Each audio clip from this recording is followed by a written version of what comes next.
Hey, apologies for the lack of uploads recently, but I caught a chunk of Jaren's stream today with Whitsit and Lisbeth, and here's the funniest clip you'll ever hear in your life, like ever.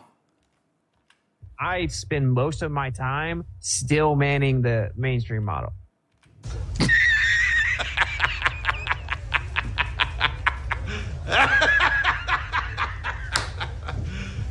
You serious? Like still manning it. Like, you know, the best that, because why not do that? It seems so deceptive and weird, and Totally agree. I don't know. It's weird. It's weird. It makes it feel like your side's wrong, actually. Right? Because you're lying. Couldn't agree more, bro. And I quote, because you're lying. So, about 5 minutes before Whitsit said that he steelmans the globe, I threw Jaren a few shekels. So, off topic, still waiting for Whitsit to justify Fabio Longeron's observer height of 906 feet. And Whitsit responded in the chat, I've already acknowledged it could be wrong. I told you where I got it from. So, what are we talking about? This meme on screen now is part of Whitsit's standard debate intro, where he shotguns a whole bunch of C2 far observations. And when he did this during the Professor Dave debate way back in June 2024, I put out a video a couple of days later specifically about that first observation in the top left, where he says the observer height is 906 feet. And my video is pretty comprehensive. It showed that there's virtually no chance that the observer was at 906 feet. He was most likely at about 1168 feet. For him to be at 906 feet, he would have had to scramble down all this really dense bushland, which is just silly. Anyway, the link to that video is in the description if you want to watch it again. So let's fast forward to the 29th of November, a bit over a week ago now, and Whitsit posts his C2 far shotgun bullshit again. So I jumped into Discord and said, hey bro, you realize you're wrong about the observer height, bro? I made a whole video about it, bro, and even tagged you in the title, bro, and you didn't even watch it, bro. Like, no cap, bro, not gonna lie, that low key hit me in the feels, bro. And he was like, yeah, maybe I got it wrong, bro. I got the elevation from the photographer, bro. And I was like, well, show me that then, bro. But he didn't actually show me that. So we just did a really cool secret handshake instead. And I went off to bed. And the reason I asked him for some evidence of the observer height is because I couldn't find it. So like I said in the super chat, the photo was taken by a dude named Fabio Longeron. I've linked his Instagram in the description and also a direct link to when he posted the photo. And then I found a couple of Italian articles about the photo. The first one is from La Voce di Alba, and it does not mention observer height. And the second one is from Il Terreno, and it says the shot was taken from Pedona, which is just under 400 meters above sea level. The highest point I could find on Google Earth was about 364 meters, which is just under 1,200 feet. So quite a long way from Whitsit's 900 feet. Yeah, so pretty pleased, bro. Show me where you got 906 feet from, bro. Anyway, let's get back to the topic of this video, that Whitsit claims to steelman the globe. So let's compare notes. I've given what I think is the most likely observer position, which has an elevation of 1,168 feet, and that gives a predicted hidden of 8,500 feet or so, which means 4,000 feet of the mountain should be visible, compared to Whitsit's 1,300 feet. But I wonder where he gets that hidden value of 11,291 feet from. Oh no, bro, you ignored refraction, bro. I think that means it's time for the refraction song. So cue up the music, maestro. I'm claiming that you haven't even actually accounted for all the variables, and you're touting your trigonometry that literally hand waves dismiss one of the most important variables when it comes to perception, which is refraction.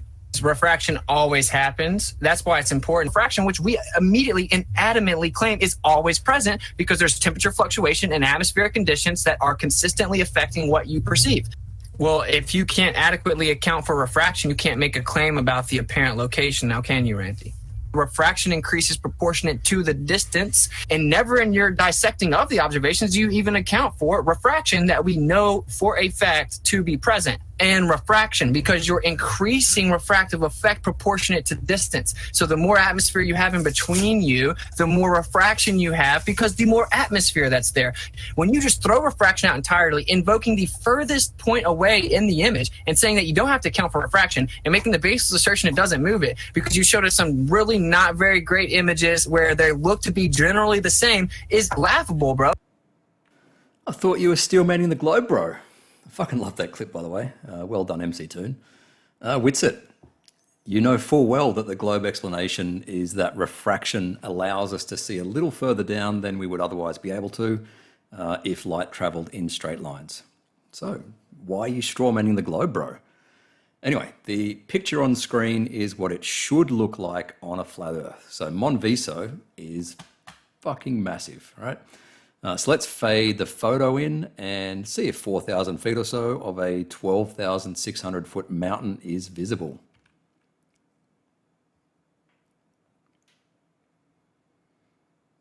Oh no, bro. Let's stick a horizon line in there and then fade it back out. Oh man, I feel bad for you, bro. And while we're here, we may as well run through all 8 observations and see if you're capable of being honest. All right, so number 2, another photo from Fabio Longaron of Monviso. And this one he does give his observer height in the Instagram post, which will be linked below.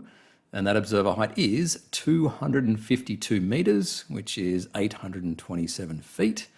So I don't know why is Witsit just being a little bit sloppy here.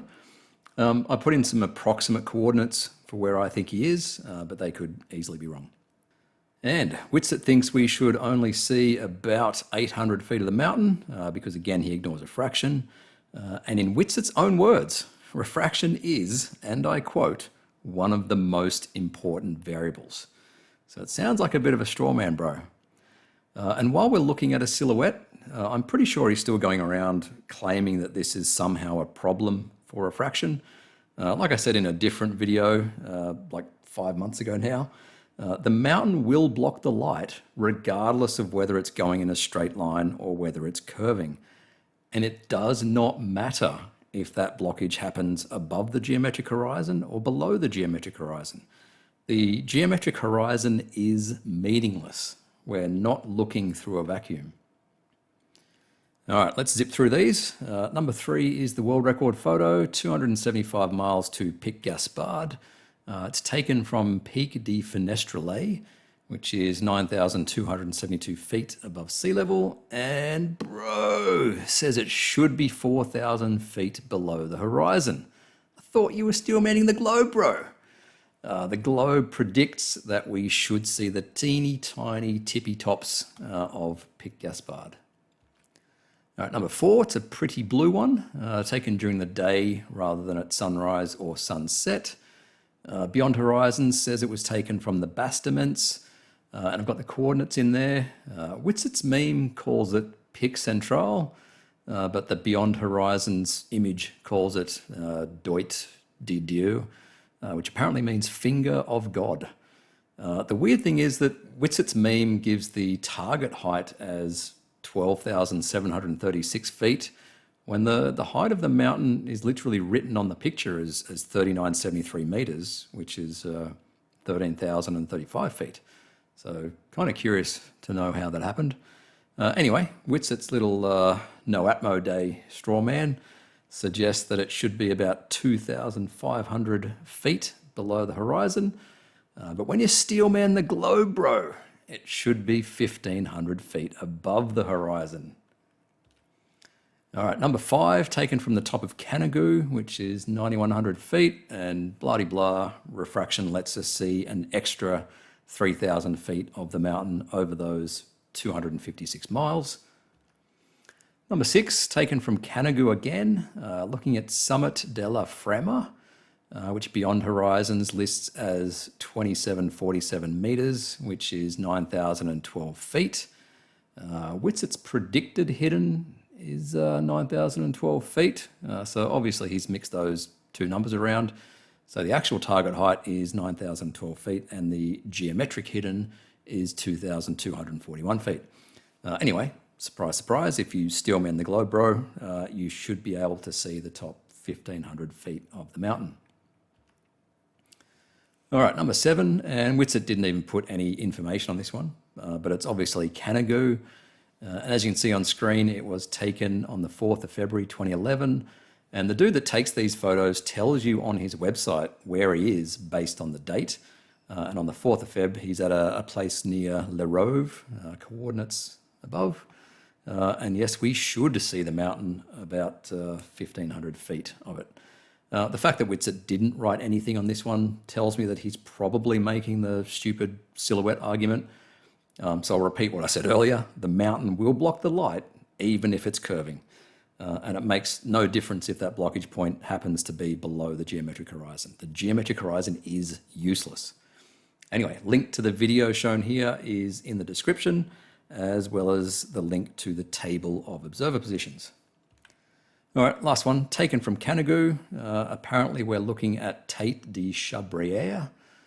Beyond Horizons gives the height of the mountain as 2,770 meters, which is 9,088 feet, rather than 9,006 feet. I don't really care which one's correct because the usual story, if you don't strawman the globe, bro, you should be able to see it comfortably. And that's the end, chicks and bros. Should I round out with the Refraction song or the Whitsett quote? I spend most of my time still manning the mainstream model. I still man the globe, bro. All right, bye.